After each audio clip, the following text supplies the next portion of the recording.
Kung ang lahat ng Pilipino ay marunong mag-isip sa buhay ng kapwa Pilipino, walang mangyayaring kaguluhan sa bansang ito.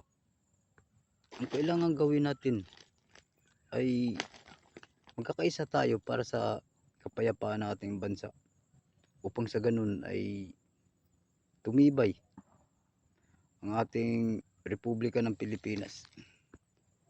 Kung magkakaisa lang tayong lahat para sa kinabukasan ng ating bansa, napakagandang isipin. Yung mga pag-aaway natin mga Pilipino, yun ang nagbibigay ng kahinaan sa ating bansa.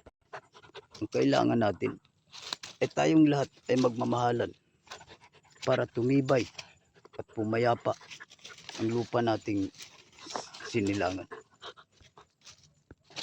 Palagi nating tatandaan na ang buhay ng bawat Pilipino ay siyang nagbibigay ng buhay at lakas sa Republika ng Pilipinas.